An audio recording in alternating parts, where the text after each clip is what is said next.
जो है वो सबलीथल एंडोथेलियल इंजरी है। सबलीथल एंडोथेलियल इंजरी में हमारे पास हमें पता है कि एंडोथेलियल सेल्स जो हैं, एंडोथेलियल सेल्स हमें क्या बनाते हैं, एंडोथेलियल सेल्स एक प्रोटीन बनाते हैं जिसका नाम है एंडोथेलिन।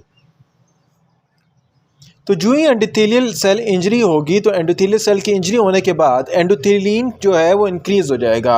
एंडोथेलिन इंक्रीज़ होगा तो एंडोथेलिन हमें पता है कि इट विल काज वेजो कंस्ट्रिक्शन, और ये वेजो कंस्ट्रिक्शन काज करेगा। इसके ज़्यादा होने की वजह से, एंडोथेलिन ज़्यादा होने की वजह से वेजो कंस्ट्रिक्शन होगी, जबकि नाइट्रिक ऑक्साइड जो वेजो डायलेटर हैं और प्रोस्टाग्लैंडिन है ये क्या हो जाएंगे, कम हो जाएंगे। तो वेजो कंस्ट्रिक्शन होने की वजह से दिस प्रोड्यूस मोर इस्कीमिया, ये इस्केमिया फर्दर क्या करेगा, इंक्रीज कर देगा। तो ये हमारे पास इस्केमिक नेक्रोसिस में सबलीथल एंडोथेलियल इंजरी है। रीनियल यूटिलिटी सिस्टम की वजह से भी वेजो कंस्ट्रिक्शन हो रही थी, एंडोथेलियल इंजरी की वजह से एंडोथेलिन भी प्रोड्यूस हो रहा है, और एंडोथेलिन प्रोड्यूस होने की वजह से भी क्या हो रही है, वेजो कंस्ट्रिक्शन हो रही है। नेफ्रोटॉक्सिक की बात की जाए तो वह हमें पता है कि कुछ ड्रग्स हैं, कुछ टॉक्सिक सब्सटेंसेस हैं जो क्या करते हैं, एंडोथेलियल सेल को क्या करते हैं, डैमेज करते हैं। तो उसका नाम नेफ्रोटॉक्सिक सब्सटेंसेस है। ये टॉक्सिक सब्सटेंस कौन कौन से इसमें आते हैं, इसमें अमाइनोग्लाइकोसाइड आते हैं, अमाइनोग्लाइकोसाइड्स आते हैं।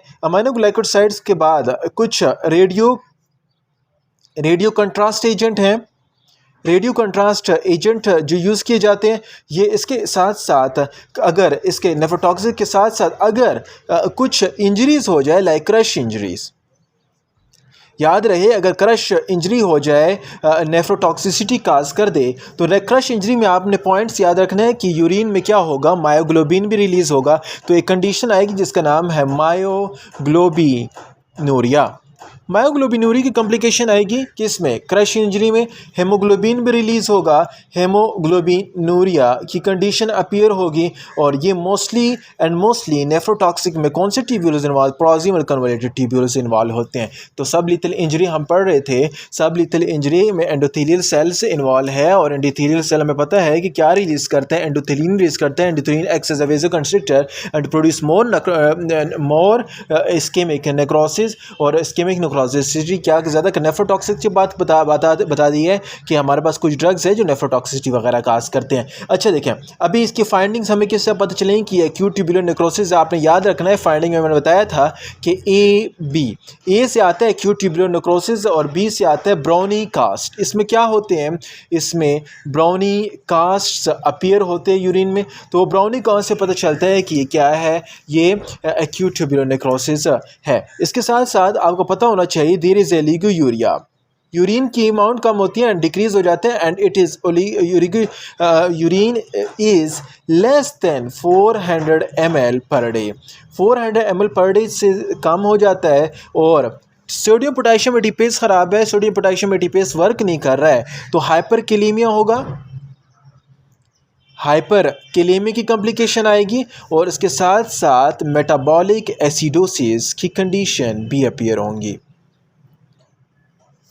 तो ये किस में आती हैं, ये इस्केमिक नेक्रोसिस में आती हैं कि यूरिन कम है और यूरी की कॉम्प्लिकेशन आ रही है, और यूरी की कॉम्प्लिकेशन के साथ साथ क्या आ रहा है, हाइपरकेलेमिया, और हाइपरकेलेमिया के साथ साथ मेटाबॉलिक एसिडोसिस की कंडीशन आ रही है। अगला जो है उसका नाम है renal papillary necrosis. Renal papillary necrosis किसे कहते हैं, रीनल पेपिलरी नेक्रोसिस नाम से ही जाहिर है, हर उस नेक्रोसिस का नाम रीनल पेपिलरी नेक्रोसिस है जिसमें क्या हो जाती है, necrosis of renal papilla, renal के जितने भी पेपिलाए हैं उनकी क्या हो, रीनल के पेपिलाए की नेक्रोसिस हो जाए। जब रीनल के अभी ये क्वेश्चन अराइज होता है कि रीनल के पेपिलाए की नेक्रोसिस क्यों होती है, काजेज इसे क्या है। इसे काजेज आपने याद रखने निमोनिक से, लाइक सैड पापा विद पेपिलरी नेक्रोसिस।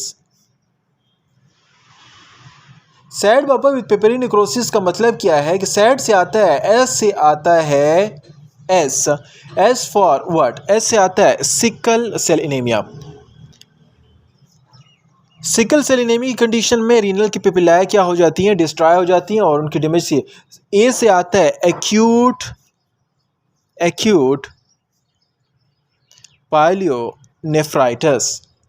एक्यूट पायलिनेफ्राइटिस की कंडीशन में आता है, ए से आता है एनाल्जेसिक जिसमें non steroid anti inflammatory drugs आते हैं, और डी से आता है क्या, डायबिटिक मलाइटिस की कॉम्प्लिकेशन आ जाती हैं। तो ये क्या काज करती हैं, this leads to papillary necrosis, ये पेपरी नेक्रोसिस काज करती हैं, and it also cause what, haematuria. Blood में क्या होगा, ब्लड में यूरिन होगा, और पेपिलर लॉस हैं, प्रोटीनूरिया की कॉम्प्लिकेशन भी साथ साथ अपीयर होंगी। तो ये किस में आता है, रीनल पेपिला नेक्रोसिस, और उस कंडीशन का नाम है जिसमें रीनल पेपिला ही क्या हो जाए, डैमेज हो जाए, और उस रीनल पेपिला के डैमेज होने के साथ ही लाइक सिकल सेल एनीमिया की वजह से, एक्यूट पायलिनेफ्राइटिस की वजह से, और या तो एनाल्जेसिक की वजह से, या इसके साथ साथ डायबिटिक मेलाइटिस की वजह से कॉम्प्लिकेशन अपीयर होती हैं। अभी अगर कहीं किसी कंडीशन में रीनल फेलियर हो गया तो कॉन्सिक्वेंसेस क्या है, हमें किस तरह पता चलेगा कि कॉन्सिक्वेंसेस क्या है रीनल फेलियर के, कि ये इस पेशेंट में रीनल फेलियर आया है और उसके फेलियर से क्या क्या अपीयरेंस आती है बॉडी में। सबसे पहले आपको पता होना चाहिए कि एक्यूट कॉन्सिक्वेंसेस रीनल फेलियर में क्या हो जाता है, फिल्ट्रेशन कम हो जाता है। जो ही फिल्ट्रेशन कम होगा तो there is a decrease filtration, filtration क्या हो जाएगी, कम हो जाएगी। फिल्ट्रेशन जो ही कम होगी तो मैड हंगर से याद रखना है, मैड हंगर, ये कॉम्प्लिकेशंस हैं अपीयर। नंबर 1 एम से आता है मेटाबॉलिक एसिडोसिस, मेटाबॉलिक एसिडोसिस की कॉम्प्लिकेशन आएगी। नंबर 2 दूसरे के बाद है डिसलिपिडेमिया, डी से आता है मेटाबॉलिक एसिडोसिस, लिपिड्स लेवल ज़्यादा हो जाएगा, डिसलिपिडीमिया क्योंकि प्रोटीन लॉस हो रहा है, प्रोटीन के फैक्टर्स जो हैं वो लॉस हो रहे हैं। इंक्रीज ट्राइग्लाइसराइड लेवल ज़्यादा होगा। एच से हाइपर कैलेमिया, पंप लॉस हुए हैं तो उससे की वजह से क्या होगा, हाइपर कैलेमिया की कॉम्प्लिकेशन आएंगी। नंबर 4 यूरेमिया की कंडीशन आएगी, और उस यूरेमिया की वजह से क्या होगा, पेशेंट में नाजिया होगा, वोमिटिंग होगी, और यूरिया जब ज़्यादा होगा यूरिन में तो उसके साथ साथ पेरिकार्डाइटिस की कॉम्प्लिकेशन ज़्यादा हो सकती हैं। पेरिकार्डाइटिस, एनसेफेलोपैथी, प्लाटलेट डिसफंक्शन वगैरह ये सारी आ जाएंगी। तो ये यूरेमिया हुआ।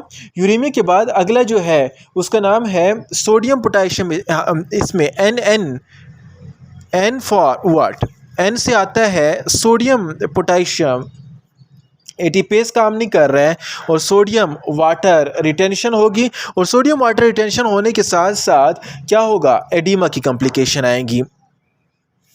6 जी से आता है ग्रोथ रिटार्डेशन, साथ साथ क्या होगी, ग्रोथ रिटार्डेशन होगी। ग्रोथ रिटार्डेशन में पता है कि एरिथ्रोपोइटिन कहाँ से आता था, किडनी से आता था, तो यहाँ पर एरिथ्रोपोइटिन कम होगा, और जो ही एरिथ्रोपोइटिन कम होगा तो कौन सी कॉम्प्लिकेशन, एनीमिया की कॉम्प्लिकेशन आएगी। And the last one is R which means the renal osteodystrophy, renal osteodystrophy की कॉम्प्लिकेशन भी आ जाएंगी, किससे, कॉन्सिक्वेंस रीनल फेलियर में। अभी देखें पहला क्या है, metabolic acidosis, dyslipidaemia, hyperkalaemia, uraemia, sodium water retention जिससे एडिमा हो रहा है, ग्रोथ रिटार्डेशन, एरिथ्रोपोइटिन कम हो रहा है, एनीमिक की, और रीनल ऑस्टियोडिस्ट्रोफी की कॉम्प्लिकेशन आ रहा है। अभी क्वेश्चन अराइज होता है कि व्हाट इज रीनल ऑस्टियोडिस्ट्रोफी, रीनल ऑस्टियोडिस्ट्रोफी किसे कहते हैं। रीनल ऑस्टियोडिस्ट्रोफी एक ऐसी कंडीशन है, और उस कंडीशन का नाम रीनल ऑस्टियोडिस्ट्रोफी है जिसमें कैल्शियम लेवल क्या हो, बॉडी में कम हो जाए, एब्जॉर्प्शन कम होगी, कैल्शियम लेवल कम हो जाए, हाइपोग्लाइसीमिया की कंडीशन हो, और फास्फेट लेवल ज़्यादा हो जाए, फास्फेट लेवल इंक्रीज़ हो जाए, हाइपरफॉस्फेटेमिया की कंडीशन हो, तो उसका नाम रीनल ऑस्टियोडिस्ट्रॉफी है। देखिए फास्फेट लेवल जो ही ज़्यादा होता है तो फास्फेट लेवल ज़्यादा होने की वजह से और कैल्शियम कम एब्जॉर्ब होने की वजह से जो सीरम फॉस्फेट है ये क्या हो जाता है, बाइंड कर देता है कैल्शियम को, और कैल्शियम में बाइंड करने के साथ इट गेट डिपॉजिट, ये क्या हो जाता है, डिपॉजिट हो जाता है inside the tissue.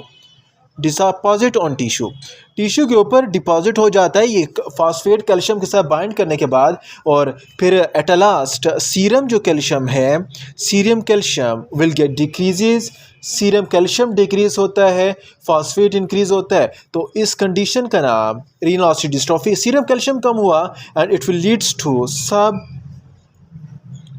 पेरिओस्टियल thinning of bone. सब पेरिओस्टियल थिनिंग ऑफ बोन क्या कर देता है, ये काज करता है। कैल्शियम कम हुआ, फास्फेट ज़्यादा हुआ, और ज़्यादा फास्फेट कैल्शियम के साथ क्या करेगा, क्या करेगा, ये बाइंड करेगा और डिपॉजिट हो जाएगा। हमारे पास ये condition renal dystrophy mostly chronic kidney disease, जितनी भी क्रोनिक किडनी डिजीज़ हैं उन क्रोनिक किडनी डिजीज़ में होता है, और इसके साथ साथ क्रोनिक किडनी डिजीज़ में इसके साथ साथ फेल्योर हो जाता है किसका, failure of vitamin D hydroxylation. Vitamin D की जो हाइड्रोक्सिलेशन है ये क्या हो जाती है, ये विटामिन डी की हाइड्रोक्सिलेशन की फेलियर हो जाती है किस कंडीशन में, क्रोनिक किडनी डिजीज़ में। डिक्रीज कैल्शियम हुआ, इंक्रीज फास्फेट हुआ, और ये फास्फेट के साथ डिपॉजिट होने के बाद टिश्यू में डिपॉजिट और सब पेरिओस्टियल थिनिंग ऑफ बोन करेंगे, और इसके साथ साथ failure of vitamin D hydroxylation होती है, क्योंकि क्रोनिक किडनी डिजीज़ है कि किडनी में जाके ट्यूब्यूल में जाके ये हाइड्रोक्सिलेशन होती है, तो ये किडनी की हाइड्रोक्सिलेशन भी यहाँ पर ख़त्म हो जाती है।